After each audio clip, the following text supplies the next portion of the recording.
అధికారం రావడం అసాధ్యమని తెలిసి కన్నుగొల్ల మాటలు చెప్పి అబద్ధాలు చెప్పి లోనికి వచ్చేటువంటి హామీలన్నీ ప్రజల్లేకపోయేదానికి మొగమెక్కగా అబద్ధాలు జీవాట్లు మన మీద పెడుతున్నాడు.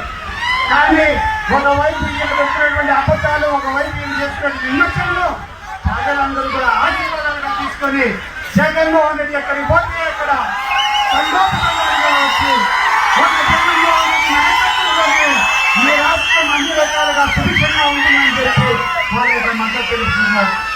కాబట్టి సోదరులారా, ఈ రాష్ట్రానికి అన్ని రకాలుగా మేలు జరగాలంటే అది ఒక జగన్మోహన్ రెడ్డి పాలనగా అవుతుంది, రాజశేఖర గారి వారసత్వంగా అవుతుందని చెప్పి అందరికీ తెలియజేసుకుంటూ ఈ యొక్క చంద్రబాబు నాయుడు చేసినటువంటి ఈ మోసానికి, ఈ దగాకు మనమందరం కూడా బుద్ధి చెప్పేటువంటి కాలం దగ్గర వచ్చింది. మీరందరూ కూడా ధైర్యంగా ఈ రోజు వచ్చినటువంటి మీ అందరికి కూడా అభినందనలు తెలియజేసుకుంటూ ఇక్కడికి వచ్చే ప్రజలకి నమస్కారం తెలియజేస్తున్నాము. జై జగన్మోహన్ రెడ్డి.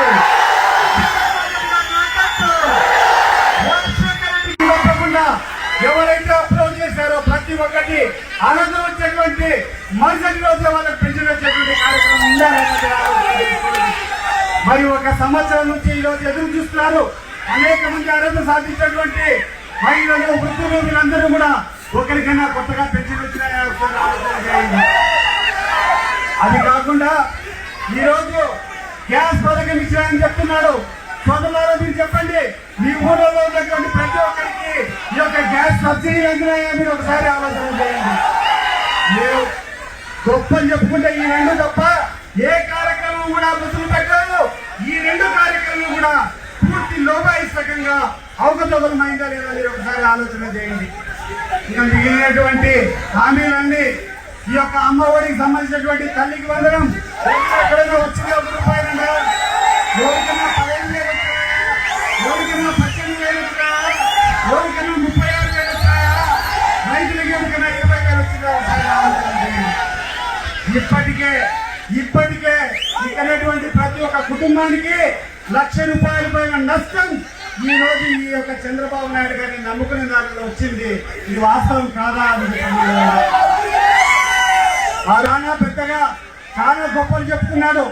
వీళ్ళకు సంపద సృష్టించడం చేత కాదు, నేను సంపద సృష్టిస్తానని చెప్పినటువంటి చంద్రబాబు నాయుడు గారు ఈ రోజు అడుగుతున్నాను, ఏమైంది నీ యొక్క సంపద సృష్టి అని చెప్పి అడుగుతున్నాను. ఈరోజు అన్ని రాష్ట్రాల్లో చేతి పెరిగిపోతే మన రాష్ట్రంలో ఆంధ్రప్రదేశ్ లో తిరోగతి ఉంది. ప్రతి ఒక్క రాష్ట్రం 13%, కొన్ని రాష్ట్రాలు తెలంగాణ అయితే 13%. సంవత్సరం పూర్తయింది. ఈ కూటమి ప్రభుత్వం అధికారంలోకి వచ్చి మనకు కష్టాలు మొదలై సంవత్సరం పూర్తయింది. ప్రతి ఒక్కరూ ఆలోచించండి. ఎన్నికలప్పుడు ఎన్నో హామీలు ఇచ్చారు. సూపర్ 6 హామీలే కాకుండా మరొక 143 హామీలు ఇచ్చారు ఎన్నికలప్పుడు. ఉచితంగా బస్ అన్నారు. ఎక్కడి నుంచి ఎక్కడికైనా అక్కచెల్లెమ్మను ప్రయాణం చేయొచ్చు, ఉచితంగా బస్ అన్నారు. అదేవిధంగా నిరుద్యోగ యువతకు నెలకు ₹3,000 ఇస్తామన్నారు. సంవత్సరం అయితే ఒక్క నెల కూడా ₹3,000.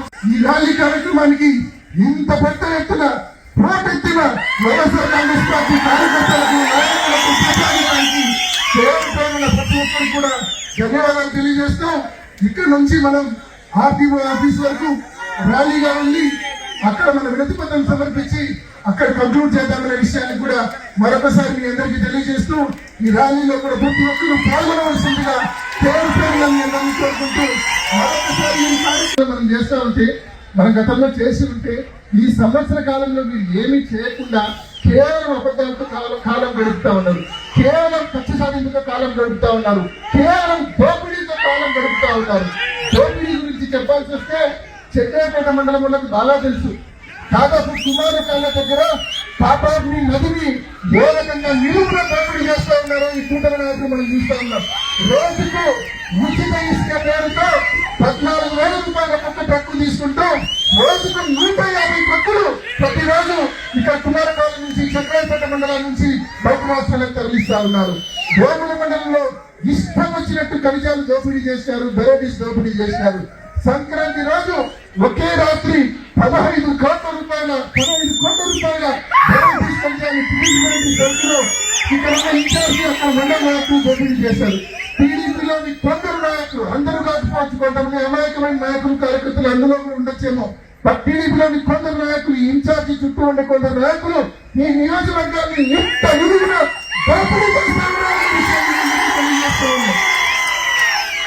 దోపిడీ వీరి దోపిడీ గురించి ఏ ఒక్కరు నోరెత్తకూడదని, వీరి దోపిడీ గురించి ఏ ఒక్కరు మాట్లాడకూడదని చెప్పి ఇవాళ కక్ష సాధింపుగా దొంగ కేసులు పెట్టి మన కార్యకర్తలను వేధిస్తా ఉన్నారు. మనం చేస్తా ఉన్నాం. మొన్నటి రోజున మే 28వ తారీఖున ఎంత అన్యాయమైన కేసు అంటే, నేను రాజకీయాలకు వచ్చినప్పటి నుంచి ఇంత అన్యాయమైన కేసు నేనైతే కూర్చున్నా. మీకే ఒక నిమిషం చెప్తా వినండి. ఆ రోజు సాయంత్రము వరప్రసాద్ నా దగ్గర ఉన్నాడు. వరప్రసాద్ కు ఫోన్ చేసి నువ్వు వెంటనే స్టేషన్కి రా, నీకు నోటీస్ ఇచ్చి పంపిస్తాము అని చెప్పినారు. వరప్రసాద్ పోయినాడు స్టేషన్. సాయంకాలం 5:30కు 5:45కు పోయినాడు. ఆ తర్వాత మన వైస్ చైర్మన్ హఫీజ్ ను, మన టౌన్ కన్వీనర్ గంగాధర్ ను, మన కౌన్సిలర్లు ఖాదర్ ను, మళ్ళీ వీళ్ళందరినీ కూడా మన కౌన్సిలర్లందరినీ, కొంతమంది కౌన్సిలర్లను, టౌన్ కన్వీనర్ను, చైర్మన్ ను, వైస్ చైర్మన్ ను అందరినీ స్టేషన్ కు పిలిపించుకున్నారు. 5 నుంచి 7 గంటల మధ్యలో 28వ తారీఖు సాయంత్రం క్లియర్ గా స్టేషన్ ముందు ఉండే సీసీ ఫుటేజ్ లో కూడా దానికి లభ్యమవుతుంది. కానీ ఎంత అన్యాయంగా చేశారు తెలుసా? వాళ్ళు మధ్యరాత్రి 12 గంటలకు శిల్పారావం దగ్గర మారణాయుధాలతో మన వాళ్ళందరినీ కూడా అరెస్ట్ చేశామని చెప్పి తప్పుడు కేసు పెట్టి, అటెంప్ట్ మర్డర్ సెక్షన్లు పెట్టి, పోలీసులు వాళ్ళ చేతిలో ఉన్న పవర్ను ఘోరాతిఘోరంగా మిస్యూజ్ చేశారు. ఈ విషయాన్ని కూడా మీ అందరికీ తెలియజేస్తా ఉన్నా. చట్టాన్ని కాపాడాల్సింది పోయి, న్యాయాన్ని కాపాడాల్సింది పోయి, పోలీసులు ఘోరాతి ఘోరంగా వారి చేతిలో ఉన్న పవర్ ను మిస్యూజ్ చేశారన్న విషయాన్ని మీ అందరికీ మనవి చేస్తా ఉన్నా.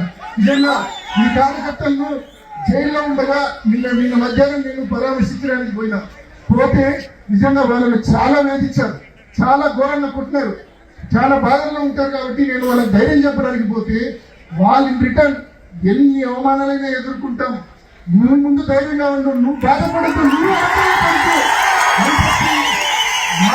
మాకు తిరిగి వాళ్ళు నాకు ధైర్యం చెప్పి పంపించారు. నిజంగా ఏమిచ్చి ఇటువంటి బంగారమైన కార్యకర్తలు రుణమో ఏమిచ్చినా కూడా తీర్చాలని కూడా మీ అందరినీ మనం చూస్తాం. ముఖ్యంగా ఈ మాదిరి కార్యకర్తల్ని ఎవరైతే వేధిస్తా ఉన్నారో, ఎవరు ఆకర్షిస్తా ఉన్నారో, ఎవరు ఫాలో అవుతా ఉన్నారో వాళ్ళందరినీ కూడా మీ అందరి తరఫున యుద్ధం నేనే చేస్తానని చెప్పి తప్పకుండా ఎన్ని అభివృద్ధి కేసులు పెట్టినా కూడా ఎదుర్కొంటాం, ఫైట్ చేద్దాం, నిలబడతాం. మళ్ళీ తిరిగి జగన్మోహన్ రెడ్డి గారు ప్రతి కార్యకర్తలు కూడా 50 ఏళ్ళు పైన పడితే నెలకు 4,000 ఇస్తామన్నారు, పెన్షన్ ఇస్తామన్నారు. ఇప్పటి వరకు 50 ఏళ్ళు పైన వాళ్ళకి ఇచ్చిన దాఖలాలు. గ్యాస్ సిలిండర్లు అన్నారు, మొత్తం గ్యాసే. అదేవిధంగా ఎంతమంది పిల్లలు ఉంటే అంతమందికి అమ్మఒడి ఇస్తామన్నారు. మరి ఇప్పటి వరకు ఒక్కరికి కూడా 15,000 రూపాయలు అమ్మఒడి ఇచ్చిన దాఖలాలు లేవు. ముఖ్యంగా రైతులకైతే కేంద్రం ఇచ్చే 6,000 కాకుండా ఏడాదికి 20,000 రూపాయలు ఇస్తామన్నారు. సంవత్సరం అయింది కరెక్ట్ గా. ఇవాటికి ఒక్క రైతు కన్నా 20,000 రూపాయలు వచ్చిందా? మరి 20,000 సంగతి దేవుడు ఇటీవల తీవ్రంగా నష్టపోయారు అరటి రైతులు. ఏ ఒక్కరికైనా ప్రభుత్వం నుంచి ఇప్పటి వరకు ఏ ఒక్కరికైనా పరిహారం వచ్చిందా అడుగుతా ఉన్నా, పంట బీమా వచ్చిందా అడుగుతా ఉన్నా. రైతులను పూర్తిగా గాలి వదిలేశారు.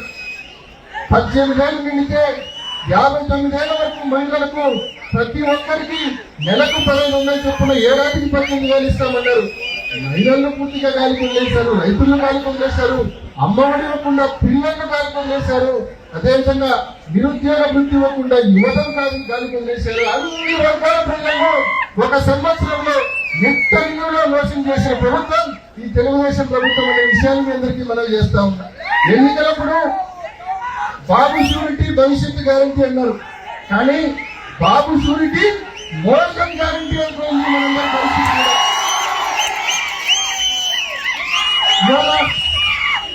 ఒకవైపేమో పన్నులు విపరీతంగా వేస్తా ఉన్నారు, ఆర్టీసీ బస్ ఛార్జీలు పెంచినారు, కరెంటు ఛార్జీలు పెంచినారు. ఒకవైపు సరిగ్గా ఈ ఒక్క ఏడాదిలోనే కరెంటు బిల్లుల రూపంలో అదనంగా 15,000 కోట్ల రూపాయల భారం మనందరి మీద వేయడం జరిగింది. ఏ రకంగా అంటే ఒక్కసారి నేను చెప్పే మాటలు పక్కన పెట్టి మీరు ఇళ్లకు వెళ్ళి ఏప్రిల్ 2024లో కరెంటు బిల్లు ఎంత వచ్చింది, ఏప్రిల్ 2025లో కరెంటు బిల్లు ఎంత వచ్చిందో ఒకసారి చెక్ చేసుకోండి. మే 2024లో కరెంటు బిల్లు ఎంత వచ్చింది, ఇప్పుడు మే 2025లో కరెంటు బిల్లు ఎంత వచ్చిందో చెక్ చేసుకోండి. మీకే అర్థమవుతుంది బాబు ఏ రకంగా ఉందో మీకే స్పష్టంగా అర్థమవుతున్న విషయాన్ని మనం చేస్తాం. మనము 3,30,30,000 కోట్ల రూపాయలు 5 ఏళ్లలో మనం అప్పు చేస్తే ఏమన్నారు, రాష్ట్రం శ్రీలంక అయిపోతుంది, అధోగతి పాలవుతుంది అని చెప్పి నోటికి వచ్చినట్టు మనల్ని విమర్శించినారు. ఇవాళ సరిగ్గా సంవత్సరం కాల, ఒక సంవత్సరంలోనే 1,51,000 కోట్ల రూపాయలు అప్పు తెచ్చింది ఈ కూటమి ప్రభుత్వం. అంటే మనము 5 ఏళ్లలో మనం చేసిన అప్పు ఏదైతే 3,30,000 కోట్లు ఉందో అందులో దాదాపు 46% అప్పు కేవలం ఒక్క ఏడాదిలోనే ఈ కూటమి ప్రభుత్వం చేసిందనే విషయాన్ని మీ అందరికీ తెలియజేస్తా ఉన్నా. అంటే ఇంత పెద్ద ఎత్తున అప్పు చేసి కూడా మీరు ఏం చేసినారు, ఏమి చేయలేదు. ఒక్క పథకమైన ఇచ్చారా, ఒక్క పథకమైన ఇచ్చారు తప్పు చేసి. ఇలా అభివృద్ధి లేదు, మరి డబ్బులన్నీ ఎక్కడికి పోతున్నాయో మరి ప్రభుత్వానికి తెలియాల్సిన అవసరం ఉంది. 1,51,000 కోట్ల రూపాయలు ఒక ఏడాదిలో అప్పు అంటే మనం చేసిన 5 ఏళ్ల అప్పులో 46%. మరి ఇంత పెద్ద ఎత్తున అప్పులు చేస్తా ఉన్నారు. మరి కేవలం ఆ 4 గ్రామాలు, అమరావతితో కూడిన 4 గ్రామాలు తప్ప ఇంకా రాష్ట్రం వైపు చూసే పరిస్థితే లేదు ప్రభుత్వానికి అనే విషయాన్ని మీ అందరికీ మనం చేస్తా ఉన్నాం. ఇంకా మన జిల్లా గురించి, మన నియోజకవర్గం గురించి ఒకసారి మాట్లాడితే మీ అందరికీ తెలుసు, ప్రభుత్వ ఆధ్వర్యంలో డాక్టర్ వైఎస్ఆర్ మెడికల్ కాలేజీ కట్టించారు. మరి వీళ్ళు వచ్చినాక ఏం చేశారు, మంజూరైన సీట్లను కూడా మాకు వద్దు అని చెప్పి వెనక్కి రాసి పంపించిన దౌర్భాగ్యమైన ప్రభుత్వం ఇవాళ మన రాష్ట్రంలో ఉందనే విషయాన్ని మనం చేస్తా ఉన్నాం. వచ్చిన సీట్లను వద్దని చెప్పి వెనక్కి రాష్ట్రం 50 సీట్లు మనకు 2024-25 అకాడమిక్ ఇయర్ కి వచ్చినాయి. ఆ అకాడమిక్ ఇయర్ ఈ అకాడమిక్ ఇయర్ నెక్స్ట్ సంవత్సరము ప్రైవేట్ ఆధ్వర్యంలో కాలేజ్ మొదలు పెడతారంట. ప్రైవేట్ వాళ్ళ చేతికి ఇచ్చి, అంటే అపోలోకో మెడినోకో ఎవరికో ఇచ్చి మొదలు పెడతారంట నెక్స్ట్ సంవత్సరం. అంటే ప్రభుత్వం ఆధ్వర్యంలో మెడికల్ కాలేజ్ అన్న కళ పూర్తిగా మనకు కోల్పోయిన పరిస్థితి కనిపిస్తా ఉంది. ఏం సాధించినారు వాళ్ళు, వైఎస్ఆర్ మెడికల్ కాలేజీ అనే పేరుకు వైఎస్ఆర్ అనే పేరు తొలగించినారు. మీరు చేసిన గొప్ప అదే ఈ సంవత్సర కాలంలో మీరు చేసిన ఏదైనా కార్యం చేసినారు. అంతేకాకుండా ఒకసారి రైతులందరికీ కూడా, అరటి రైతులకు ముఖ్యంగా ధరలు ఎప్పుడు కూడా స్థిరంగా ఉండడం లేదు, ఫ్లక్చువేషన్స్ ఎక్కువగా ఉన్నాయి. ఒకసారి 25,000 ఉంటే ఒకసారి 10,000, 8,000 ఉంటున్నాయి. కొత్త గొప్ప ధరలు స్థిరీకరించాలంటే ఇంటగ్రేటెడ్ కోల్డ్ స్టోరేజ్ నిర్మించాలని చెప్పి జగన్మోహన్ రెడ్డి గారు 25 కోట్ల రూపాయలు ఖర్చు పెట్టి ఇంటగ్రేటెడ్ కోల్డ్ స్టోరేజ్ నిర్మిస్తే, అది నిర్మాణం పూర్తయి ఎలక్షన్ల కూడా ముందే ఆయన ప్రారంభిస్తే ఇవాళ అధికారంలోకి వచ్చి ఈ సంవత్సరం కాలం అవుతుంది, కనీసం దాన్ని వినియోగంలోకి తీసుకుంటారని పరిస్థితుల్లో ఇవాళ ఉందన్న విషయాన్ని మనం చేస్తా ఉన్నాం. కంప్లీట్ అయిన ఉన్న ఫెసిలిటీని కూడా వినియోగంలోకి తీసుకొని రాలేకపోతా ఉన్నారనే విషయాన్ని మనం చేస్తా ఉన్నాం. అదేవిధంగా ఇవాళ వేంపల్లిలో మనం ఉన్న 5 ఏళ్ళు ఎంత పెద్ద ఎత్తున అభివృద్ధి జరిగిందో అందరికీ తెలుసు. ఇవాళ ఆ రోడ్లు కానీ, ఆ డిగ్రీ కాలేజ్ కానీ, మొత్తం అభివృద్ధి కార్యక్రమాలన్నీ కూడా అసంపూర్తిగా మిగిలిపోయిన పరిస్థితి మనం చూస్తా ఉన్నాం.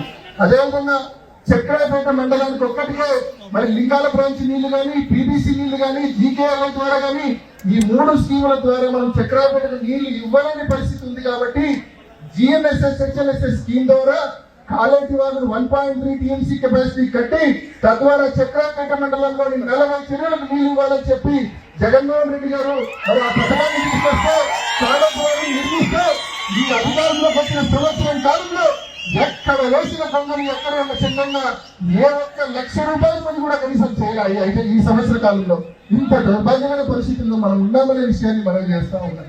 జగన్మోహన్ రెడ్డి గారు వేముల మండలంలో యూసీఐఎల్ ప్రభావిత గ్రామాలను దృష్టిలో పెట్టుకొని చిత్రావతి నుంచి గిడ్డంగివారిపల్లె నుంచి యూసీఐఎల్ పరిధిలోని గ్రామాల చెరువులకు నీళ్లు ఇచ్చి సర్ఫేస్ వాటర్ ద్వారా ప్రతి ఎకరాకు నీళ్లు ఇవ్వాలని చెప్పి యూనియన్ పాలిత గ్రామాల పైన అండగా నిలబడాలని చెప్పి జగన్మోహన్ రెడ్డి గారు చూస్తే అధికారంలోకి వచ్చిన తర్వాత మీ కూటమి ప్రభుత్వం సంవత్సరం రోజుల్లో కనీసం 1,00,000 రూపాయలు పరంగా చేసిందని చెప్పి నేను ప్రశ్నిస్తా ఉన్నాను.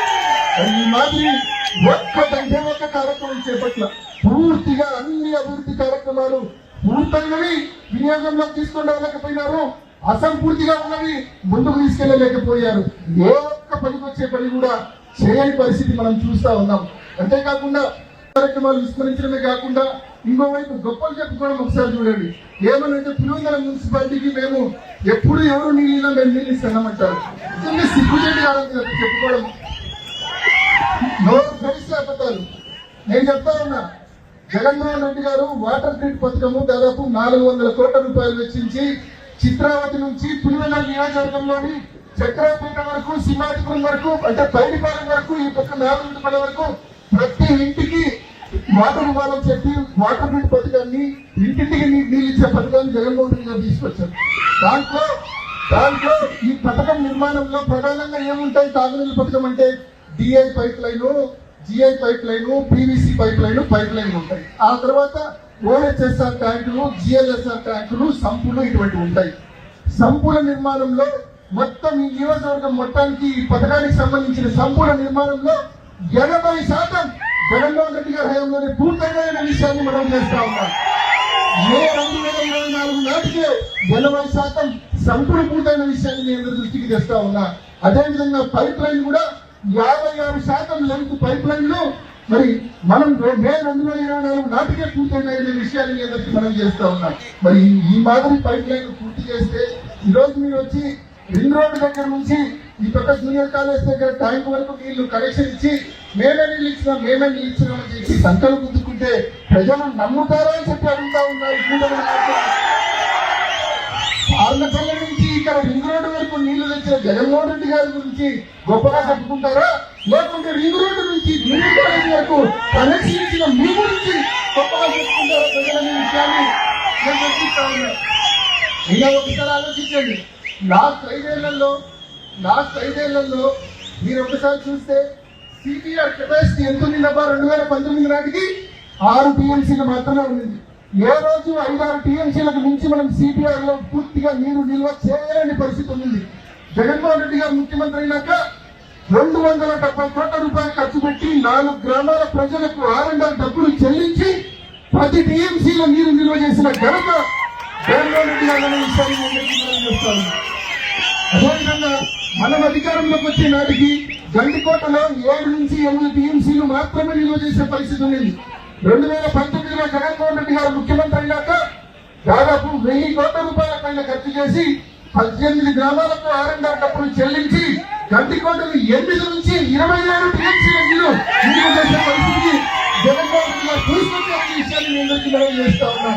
ఇవాళ గండికోటలో మనం జగన్మోహన్ రెడ్డి గారి పుణ్యమాన్ని 27 టీఎంసీలు మనం పెట్టుకోగలుగుతున్నాం కాబట్టి ఇవాళ మనకు చిత్రావతి నీళ్ళు వస్తున్నాయి, పైడిపాలెంకు నీళ్ళు వస్తున్నాయి, మన జిల్లాలో మైలవరంకి నీళ్ళు వస్తున్నాయి, సర్వరాజ నీళ్ళు వస్తున్నాయి, వానుకొండకు నీళ్ళు వస్తా ఉన్నాయి. తాగునీరు అవసరమైనప్పుడు మైలవరం ద్వారా పెన్నా కదిలి ప్రొద్దుటూరుకు, అదేవిధంగా కిందన్న మైదుకూరు నియోజకవర్గానికి, కడప నియోజకవర్గానికి కూడా తాగునీరు ఇవ్వగలుగుతా ఉన్నామనే విషయాన్ని మనం చేస్తా ఉన్నాం. మరి ఆయన చేసిన మేలు రైతుల గుండెల్లో, ప్రజల గుండెల్లో ప్రజలంగా ఉంటే మరి మీరేమో జగన్మోహన్ రెడ్డి గారు ఏమి తెలియదని చెప్పి సిగ్గు లేకుండా అబద్ధాలు చెప్తారని ప్రశ్నిస్తా ఉన్నారు. మీరు వాళ్ళ ఫిలాసఫీ అంతా కూడా ఒక్కటే, ఒక అబద్ధాన్ని 100 సార్లు చెప్తే ఆ అబద్ధం నిజమవుతుందన్న ఫిలాసఫీని నమ్ముకొని తెలుగుదేశం పార్టీ బతుకుతా ఉంది. దాని పునాది నుంచి కూడా చంద్రబాబు నాయుడు గారు టేకప్ చేసినప్పటి నుంచి కూడా ఒక అబద్ధాన్ని 100 సార్లు చెప్తే నిజమవుతుందన్న ఫిలాసఫీని నమ్ముకొని రాజకీయాలు చేస్తా ఉన్నారు. ఈ విషయాన్ని కూడా మీ అందరికీ మనం చేస్తా ఉన్నారు.